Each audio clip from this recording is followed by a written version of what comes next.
সূর্যগ্রহণ হোক অথবা চন্দ্রগ্রহণ, যে কোনো গ্রহণের দিন অভীষ্ট লক্ষ্য পূরণের উদ্দেশ্যে যে মূলটি ধারণের কথা বলা হয় সেটি হলো অপরাজিতা মূল। বন্ধুরা, আমরা প্রত্যেকেই জানি যে অপরাজিতা গাছটি হলো একটি চমৎকারী গাছ।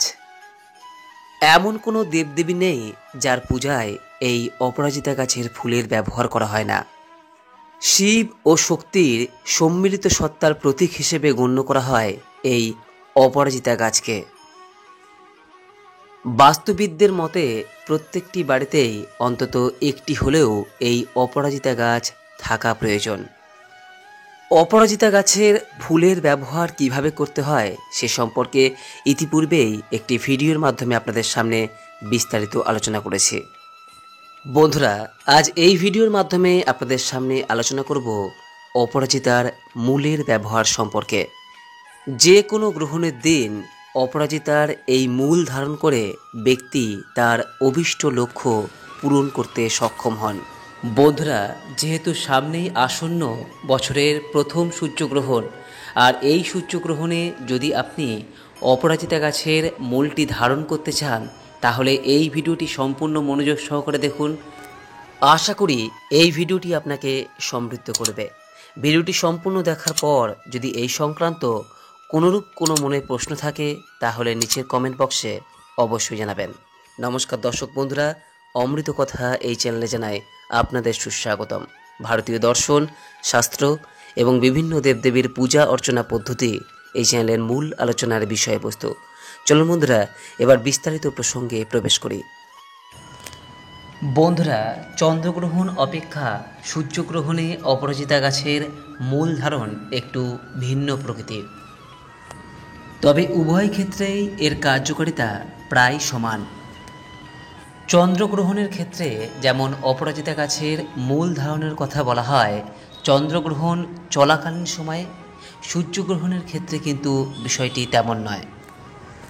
যদি সূর্যগ্রহণের দিন অপরাজিতা গাছের মূল ধারণ করতে হয় তাহলে সেক্ষেত্রে সূর্যগ্রহণ শেষ হওয়ার পরই অপরাজিতা গাছের মূল ধারণ করতে হয়। আর হ্যাঁ, এক্ষেত্রে আপনি নীল বা সাদা যে কোনো অপরাজিতা গাছের মূল ধারণ করতে পারেন। এই প্রসঙ্গে আপনাদের জানায় যে এই বছর 2025-এর প্রথম সূর্যগ্রহণটি সম্পন্ন হচ্ছে আগামীকাল 15ই চৈত্র 29শে মার্চ শনিবার দুপুর 2:21 থেকে, যা থাকছে শনিবার সন্ধ্যা 6:14 পর্যন্ত। এই গ্রহণের মধ্যকালীন সময় থাকছে শনিবার বিকেল 4:17।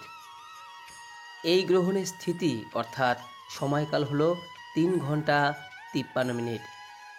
যদি আপনি এই সূর্যগ্রহণে অপরাজিতার মূল ধারণ করতে চান তাহলে সূর্যগ্রহণ শেষ হওয়ার পর তা ধারণ করুন, অর্থাৎ সূর্যগ্রহণ 6:14 শেষ হচ্ছে, তারপর আপনি অপরাজিতা গাছের মূলটি ধারণ করতে পারেন।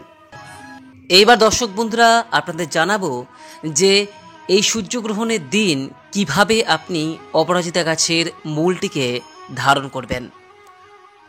সূর্যগ্রহণের দিন মূলত দুভাবে আপনি এই অপরাজিতা গাছের মূলটিকে ধারণ করতে পারবেন। আপনার যে পদ্ধতিটি সুবিধার হয় আপনি সেই পদ্ধতি ব্যবহার করতে পারবেন। যাই হোক, প্রথম প্রক্রিয়াটি হলো, যদি আপনার সকালে স্নানের অভ্যাস থাকে তাহলে সকালে স্নান পর্বটি সেরে নেওয়ার পর শুদ্ধ বস্ত্র পরিধান করবেন। যদি সম্ভব হয় হলুদ বস্ত্র পরিধান করবেন এবং তারপর অপরাজিতা গাছের মূল খণ্ড খণ্ড করে কেটে নেবেন। যদি সেই দিন সম্ভব না হয় আপনি আগের দিনও কেটে রাখতে পারেন, কিন্তু কখনোই সূর্যগ্রহণ চলাকালীন সময়ে আপনি অপরাজিতার গাছে হাত দেবেন না এবং এই ধরনের গাছের মূল তুলে আনার চেষ্টা করবেন না। যাই হোক, এই টুকরো টুকরো মূলগুলি একটি ধাতব পাত্রে রাখবেন। যদি সম্ভব হয় একটি তামার পাত্রে রাখবেন। তামার পাত্র না থাকলে আপনি অন্য কোনো ধাতব পাত্রেও রাখতে পারেন। এরপর এই ধাতব পাত্রটিকে সূর্যগ্রহণ শুরু হওয়ার পর্বেই একটি খোলা জায়গায় রেখে আসুন। এমন জায়গায় এই অপরাজিতার মূল সহ ধাতব পাত্রটিকে রাখবেন যেখানে সূর্যের আলো সরাসরি পড়ে, সেখানে কোনোরূপ ছায়া যাতে না পড়ে সে বিষয়টি খেয়াল রাখবেন। সূর্যগ্রহণ চলাকালীন সময়ে কখনোই কিন্তু এই ধাতব পাত্রটিকে এবং অপরাজিতা গাছের মূলটিকে স্পর্শ করবেন না। সূর্যগ্রহণ সমাপ্ত হয়ে যাওয়ার পর উক্ত অপরাজিতা গাছের মূলের একটা অংশ লাল সুতো বা নীল সুতো বা কালো সুতো দিয়ে নিজের হাতে বাঁধুন। ছেলেদের ক্ষেত্রে ডান হাত এবং মেয়েদের ক্ষেত্রে বাম হাত। যদি হাতে বাঁধতে আপনার সমস্যা হয় তাহলে আপনি এই মূলটিকে এই সুতো দিয়ে কোমরেও বাঁধতে পারেন। এই বিষয়টি খেয়াল রাখবেন যে এই মূলটি যাতে শরীরের সঙ্গে স্পর্শ করে থাকে।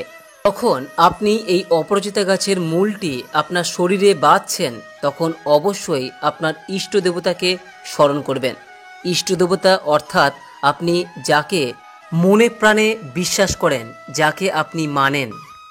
এই অপরাজিতা গাছের মূলটিকে ব্যবহার করার পূর্বে অবশ্যই ইষ্ট দেবতাকে স্মরণ করে আপনি আপনার মনের প্রার্থনা ব্যক্ত করবেন। অর্থাৎ যে বিষয়টা বা যে জিনিসটা আপনি মনে প্রাণে চান সেই প্রার্থনা করে তবেই এই মূল ধারণ করবেন। আর আপনার যদি সকালে স্নান করার অভ্যাস না থাকে তাহলে সেক্ষেত্রে আপনি সূর্যগ্রহণের পরও এই মূল ধারণ করতে পারেন। তবে একটি বিষয় আপনি নিশ্চয়ই জানেন যে সূর্যগ্রহণ চলাকালীন সময়ে স্নান পর্ব সারতে নেই। সূর্যগ্রহণ শেষ হয়ে যাওয়ার পর আপনি স্নান পর্ব সারবেন এবং স্নানের সময় অতি অবশ্যই জলে 2টি তুলসী পাতা দিয়ে রাখবেন। যাই হোক, অপরাজিতা গাছের মূল আপনি ধারণ করার সময় এই বিষয়টি খেয়াল রাখবেন যে আগামী 41 দিন পর্যন্ত কিন্তু এই মূল আপনাকে ধারণ করে থাকতে হবে। আর এই সময়ের মধ্যে আপনি যে অপরাজিতা গাছের মূলটিকে ধারণ করেছেন সেই মূলটি যদি নষ্ট হয়ে যায় তাহলে সেক্ষেত্রে ওই মূলটি পাল্টে নেবেন। অর্থাৎ উক্ত পাত্রের অপর অপরাজিতা গাছের মূলটিকে আপনি ধারণ করবেন। এইভাবে টানা 41 দিন পর্যন্ত এই অপরাজিতা গাছের মূলটিকে ধারণ করবেন।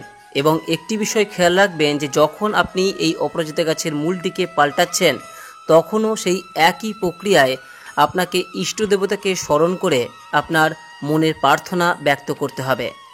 দ্বিতীয় যে পদ্ধতির কথা বলবো তা অনেকটাই প্রায় একই প্রকৃতির, তবে এক্ষেত্রে আপনাকে অপরাজিতা গাছের মূলটিকে হাতে বা শরীরের অন্যত্র ধারণ করতে হবে না। এক্ষেত্রেও প্রায় একই পদ্ধতি অনুসরণ করতে হবে। একটি ধাতব পাত্রে, সেটা যদি তামার হয় খুবই ভালো হয়, উক্ত পাত্রে অপরাজিতা গাছের মূলের খণ্ডগুলি রেখে সেগুলি সূর্যগ্রহণ চলাকালীন সময়ে খোলা জায়গায় রেখে দিতে হবে এবং সূর্যগ্রহণ শেষ হওয়ার পর উক্ত মূলের খণ্ডগুলিকে একটি রূপোর বাক্সে অথবা একটি রূপোর মাদুলিতে ভরে রাখুন। আর বাড়িতে যদি রূপোর বাক্স বা মাদুলি না থাকে তাহলে সেক্ষেত্রে একটি লাল কাপড়ে এই অপরাজিতা গাছের মূলগুলি রেখে বেঁধে রাখতে পারেন। তবে যখনই আপনি রূপোর বাক্সে রাখবেন বা লাল কাপড়ে রাখবেন তখন অবশ্যই আপনি আপনার ইষ্ট দেবতাকে স্মরণ করবেন এবং আপনার মনের প্রার্থনা ব্যক্ত করবেন। এরপর এই রূপোর বাক্স বা মাদুলি বা লাল কাপড়টিকে একটি পবিত্র স্থানে রাখুন। যে স্থানে আপনি টাকা পয়সা রাখেন বা সোনাদানা রাখেন সেই স্থানে এই বাক্সটিকে বা মাদুলিটিকে রেখে দিন। এবং যে স্থানে আপনি এই অংশগুলিকে রাখলেন সেই স্থানে প্রত্যেক দিনই কিন্তু কখনোই ধূপ ধুনো দিতে ভুলবেন না। এই প্রক্রিয়াটিও পরবর্তী সূর্যগ্রহণের আগে কিন্তু প্রত্যেক দিনই করতে হবে এবং পরে সূর্যগ্রহণ যেদিন আসবে সেই দিন এই টুকরো টুকরো অংশগুলি প্রবাহমান জলে ভাসিয়ে দেবেন।